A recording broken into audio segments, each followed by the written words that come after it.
Thanks everybody for joining. I'm delighted to be joined again for our next workshop series with Anya. Anya is going to give us a very detailed overview on all of her wealth of experience when we'll be looking today a little bit on emotional regulation and also the kicking into neurodiversity with Dyslexia Awareness Month and a wealth of tips and suggestions for at home and practicalities. Anya, do you want to give anybody a little bit of an overview to your wealth of experience and background for our kind of new first time listeners? Oh, thanks, Una. So, my background is that I'm an occupational therapist, but I also would have quite an academic background as well. I have a master's and a PhD in population health and health service research. But my research has always focused on that piece of working with children, adolescents, adults who are neurodivergent, dyspraxic, ADHD, dyslexic, and I think that's kind of the main piece is really the focus of my research. I have a really interest in executive functioning. It's probably, yeah, that's a real special interest of mine. I particularly enjoy that piece. And I think under that comes the emotional regulation.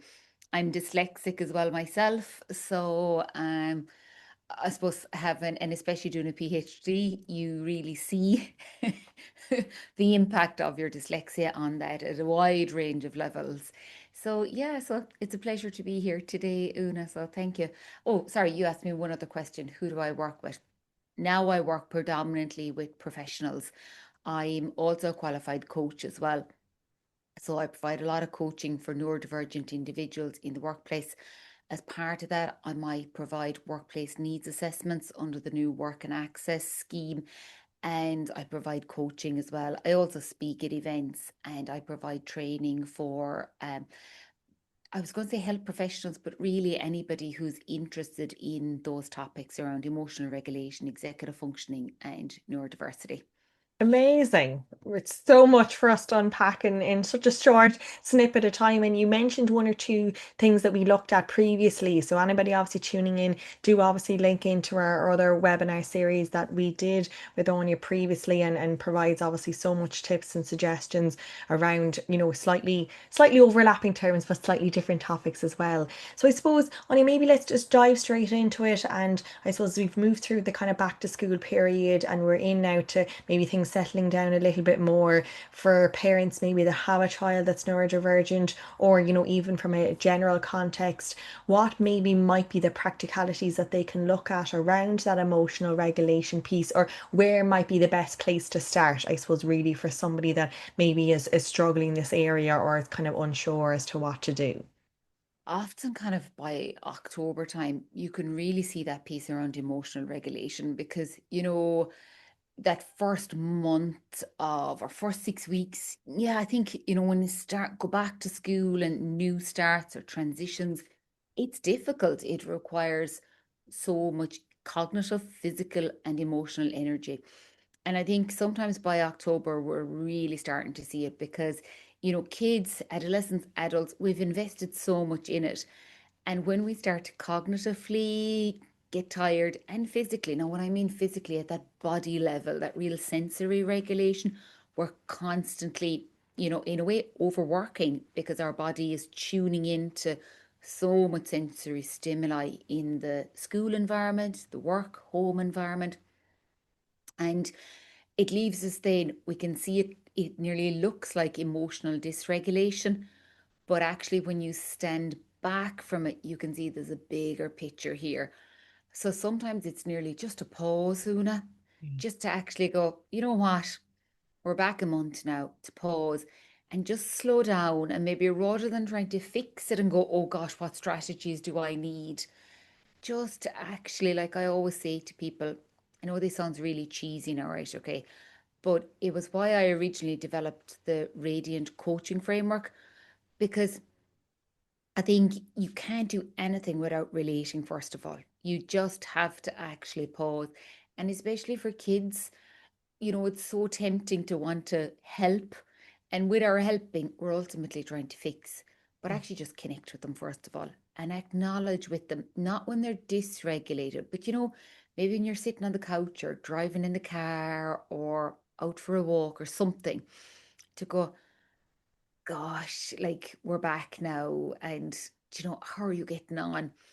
And even to acknowledge with them, going, yeah, I'm a bit tired myself. Like I find now it's getting a bit darker, the weather isn't as nice. I'm getting tired. Sometimes I don't want to get up in the morning time. So relate to them, connect, ask them how it's all going. How do they feel? How's your body feel in school? What bits do they like?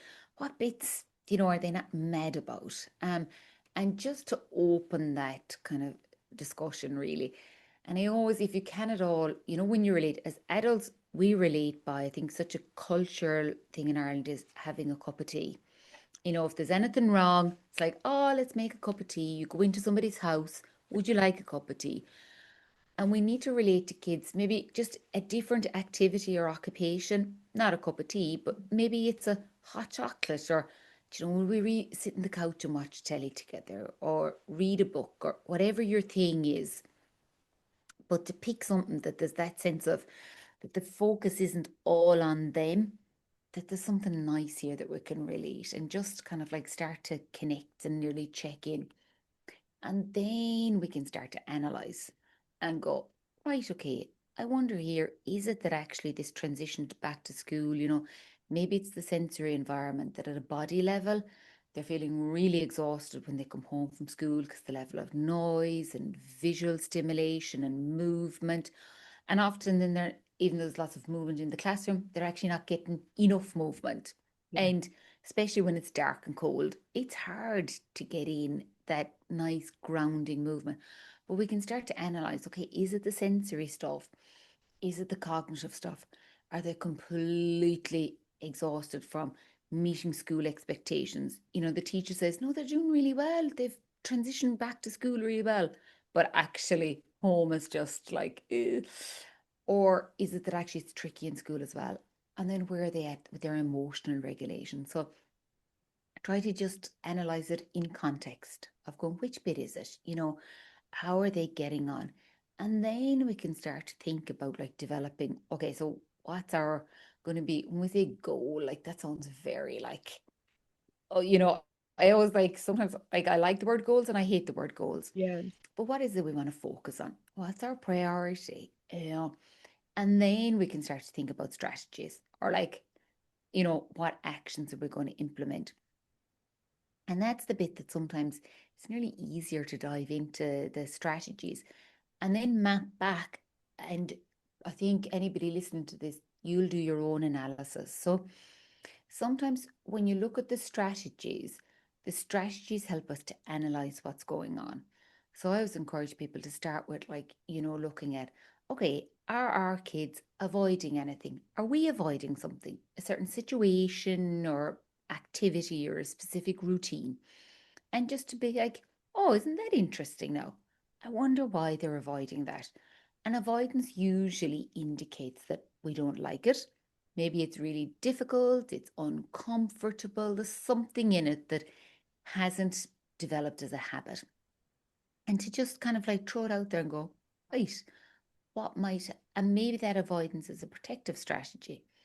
So to kind of look at it from that, then what might help to encourage engagement at that right level if we've avoided it. And I'm not sure if that resonates for you, Una, or Yes, very much so. And I think the avoidance piece is really impactful only in that sense, really, because as you say, what are both patterns as a parent or as an adult and also as a child, are they avoiding particular topics in homework, or are they just avoiding even sitting down to do their homework? What are those resistance things, and what also is normal, maybe avoidance. I imagine most schools around the world and most kids, they'll be like, well, I'd rather not do my homework, and I'd rather not do this. So I suppose it's kind of maybe that normal avoidance of all of us, and then more what's having more of an impact. If we're avoiding something, is it then building up to then cause more of an issue? And you mentioned the parent piece with that, Anya, and that was great, really, to kind of maybe dive into a little bit more, from an emotional regulation as a parent. So maybe the child is doing relatively okay, and it's the parent that's maybe overwhelmed, or the parent also maybe has neurodiversity challenges as well. What may be useful things, or have you found that maybe maybe a parent can do also for themselves during the school day or during the week to help build themselves back up too. Oh, Una, I think it's one of the things we, as parents, like we often forget just how much sensory, emotional, cognitive regulation we need and social regulation. It's like, but we're expected to be really good at this. And the reality is none of us are. It fluctuates on a day-to-day, hour by hour, minute by minute basis. So you're right. Like what will help to top us back up as parents? Because ultimately, for children, they don't develop the skills to regulate until, like, they're still, we have to really heavily support regulation until mid adolescence. In mid adolescence, they're only hitting that bit of where we're available as support. But below that, we're there to co regulate. And that'll even change for some adolescents. It might be co-regulation because, it's like anything, it develops at its own speed. So you're Yes. right. We need to think about ourselves as parents. So thinking about our own day-to-day routines, what tops us up. The real basics, Una, without sounding preachy. Do we get enough sleep, water, fresh air, daylight, exercise, the real basics? And looking at how do we bring a bit of attention to that throughout the day? Like if we've had a really busy weekend and maybe everybody in the house slept badly, then actually on a Monday, is there any chance to close our eyes for 10 minutes? Maybe that means going out to the car at lunchtime if we're at work or at home. But actually, how can we kind of help the basics of, like, you know, sleep, food, movement? And then thinking of the other things that top us up to regulate us. What do we enjoy? What kind of stuff? And thinking about our own routines, like predictability really helps regulation, knowing what we're doing, not having to think on a Monday evening, what do I have to make for dinner? Just even those having that little bit of predictability in on an evening time when kids come in so that we're available to help them co-regulate if they need that, and we can take away a bit of the cognitive load from ourselves. Definitely, yeah. And as you say, there was a recent study about, decision fatigue and all of Yeah. these, mega people in the world and the Steve Jobs and all of those, tech tycoons of the past and the present, how they, used to almost be militant to nearly organize and wear the same clothes because that was an extra decision, and we kind of often move through the day with, they say that we make on average, I don't know, like 15 to nearly 20,000 decisions a day between turning down a street to wearing this to eating that to dropping, collecting, going on this screen, to taking this off, and that's an awful lot of energy that's exceeded, throughout that day dynamic, which limits our own ability then to regulate ourselves, but then limits our own ability to assist and help another person too if they need regulation. Absolutely, Una. And often we don't have the support network around us. Maybe, like, as you say, no, it's not, I'm saying that it don't work out with Steve Jobs, that actually this support system, so cognitively, our brain is constantly using energy. We're balancing multiple things of, like, work life, children, other schedules, maybe other kids, maybe, supporting parents in our lifestyle, supporting another friend, family member. So there's this constant cognitive work for the brain. And we don't think of it. If we were out running a marathon all day and we did that 7 days a week, everybody would be like, oh, you can't keep up that level of high performance. You'll get an injury, you'll burn out. But we don't think of it like that for our brain, that actually, if we use up way too much energy, there's just nothing left at the end of the day. So, how do we build in little micro moments of rest so that we can emotionally and physically regulate ourselves? So that then, when we need to be available for others, then we can be. Totally, totally. And you mentioned a really key one there as well earlier on, you about, maybe a student in a classroom dynamic is great and they're, so cooperative and everything is fabulous. And then they come home and that's then maybe where things get more brought to the surface or there's more challenges. And we regularly get asked as a parent, how do we illustrate this to the school or to the teacher? And when they don't see that version, let's say in a home context. And I suppose that kind of student and teacher and parent interrelationship is so important. But for anybody maybe that's going in to do parent teacher meetings in the next 2 weeks or is linking in with the school, anything do you think that can be suggested or illustrated to a teacher to try and explain actually how challenging it might be for their child and getting through just the school day? Like, even just for ourselves as parents, if you can have jotted down a few notes, because sometimes you get into those meetings and it's a busy environment. The setup is there's this rota, you've 10 minutes with the teacher, maybe less, and maybe, whatever way it's set up. So even have jotted down so that we're taking the pressure off ourselves to remember it all and remember the best bits, like to feedback. Mm. And then thinking about, what do you notice at home? Is it that actually your child completely avoids everything else, that they have no energy left for it? Is it that they come in and, they need a lot of time to vent, which is a really important emotional regulation strategy, but they need to offload it all. And maybe as a parent, that's really difficult to hold space long enough for that and also manage all the other things that you need to do so that you've kind of got a little bit of the language to explain it to the teacher. That I noticed that actually they can't move on. They spend a lot of time venting, they're ruminating on things that have happened, or maybe they're avoiding everything, they can't engage with dinner time. Or maybe you notice that actually, they just need a lot of time of distraction.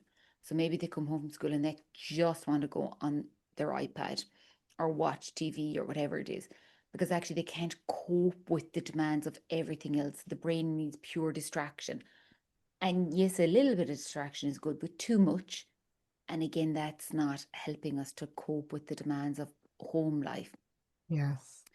Or maybe you find that actually they can't problem solve anything, that they need a lot of adult support. So having some of that language can help to describe and paint the picture for the teacher of what it's like at home versus just it's awful. But I suppose really being able to, because the teacher doesn't see that, and so many kids are phenomenal and they work so hard in school and nobody knows at the cost, because you can't see them run the marathon. It's happening inside their head.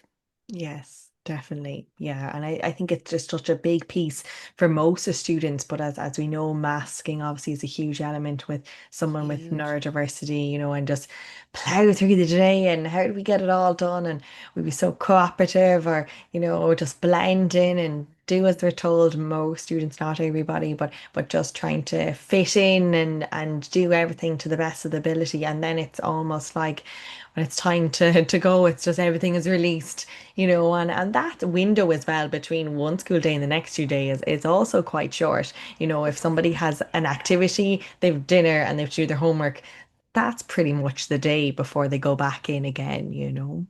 Absolutely, Una. And like, you're so right there of like that, in school it may be masking, like, because they want to fit in and have that sense of belonging and engagement.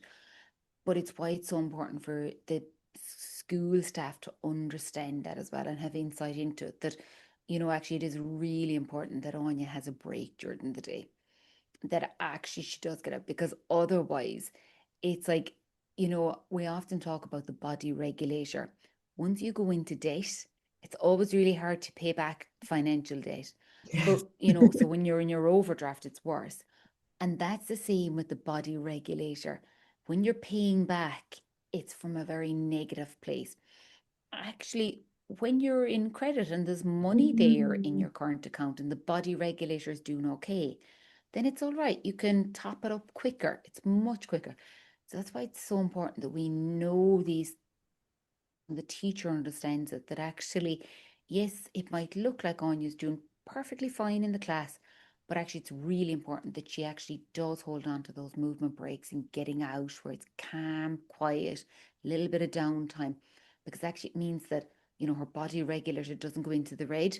So that then when she goes home, it's complete shutdown. Because we don't want kids in that cycle of exactly like what you said, you're turning around to the next day. And that's when then, of course, we'll avoid going to school because it's not fun. It's really, really hard. And the body knows that.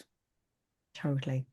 And as you mentioned on it, kind of that recharge when you come in, maybe, or when you finish school, depending upon after school activities or just, after school workshops. But that section of the day that for most students, maybe is sitting down doing their homework by themselves or with a parent or, with somebody that's looking after them, and if there is that dysregulation or there is that difficulty still during that time for a student, or they either want to fly through it or they're tired and they just still want to get it done, or it's later in the day, they've tried to Yeah. regulate, but they're still exhausted. What maybe practicalities might you suggest during that period, on where there is that bits of pressure, or, probably more in a sense as well, the student pressure, they want to get it done or they want to do the homework, but they're really maybe not in that headspace to do it at the moment. What might be useful to implement? Even the real small basic bits, Una, of like actually, can they just go for a really, short walk around the block? Whatever their thing is, okay, in this time of year, it's not always easy. Like maybe get out into the garden, like throw the basketball, shoot a few hoops, go Yeah. on the trampoline, walk the dog, whatever it is. Maybe it's actually put on a bit of music and lie down and close your eyes for 5 minutes, but something that actually is going to recharge the brain. So a Mhm. brain break, Yeah. not high level taxing. And that's why, unfortunately, sometimes when families say to me, is it okay, like, if they just go on their iPad before doing the homework, doesn't give the brain a break. So we want to give the brain a break, like a proper actual rest before they start into ultimately the weightlifting, which is homework. And then when they start into that, that's where, yeah, it is difficult for parents because often kids with emotional regulation or executive functioning skill challenges, they really do need adult support to break down the homework, helping them to, do out the mind map, brainstorm first of all, what do I need to do first? What are the three things I have to answer? Because sometimes it takes them so long to figure out what they have to do, and they've used up all their energy and there's nothing left to actually learn it.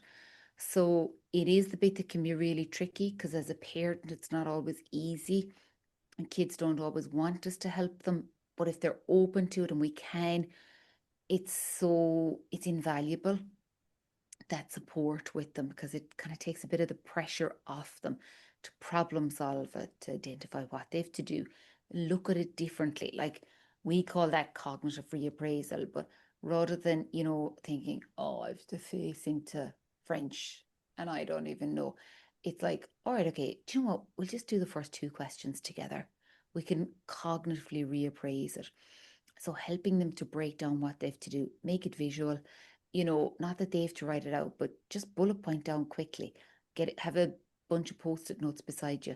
Right, question A, B, and C on number 5, page 47. Right, okay, I'll open that book there while you're getting out your pencils.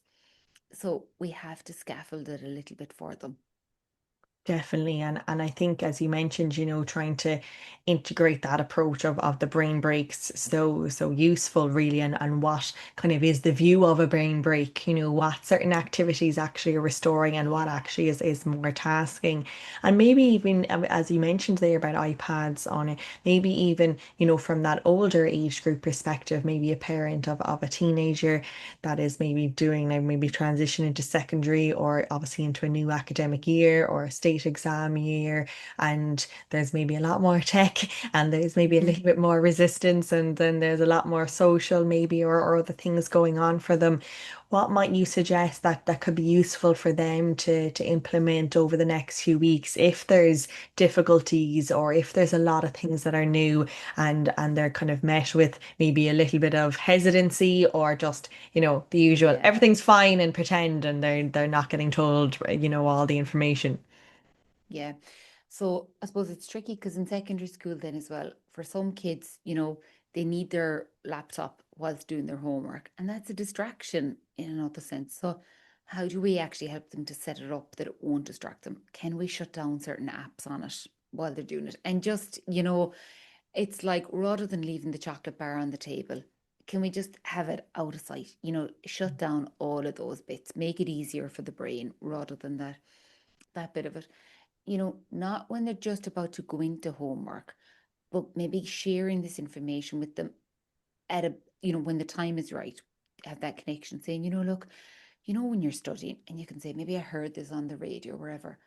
We have to like learn the information first of all. So that's, where we receive the stuff. And you do all of that in school where you've received all this information. And then you have to come home and you have to do this bit of retrieval of like remembering what did I do and answering questions and that, so that then you recall it as well. And we call that the 3 R's of brain friendly study. So it's receive, retrieve, recall. So basically, we receive information, but then, when you have to retrieve it and you're like, oh, it's back there. I do remember, but it's like you can't remember the answer. That's the retrieval. That's now the librarian has gone off down to the archives trying to find that book. And they might come back in 2 seconds with it, or, it might take a couple of minutes and then it comes back to you and then we can recall it.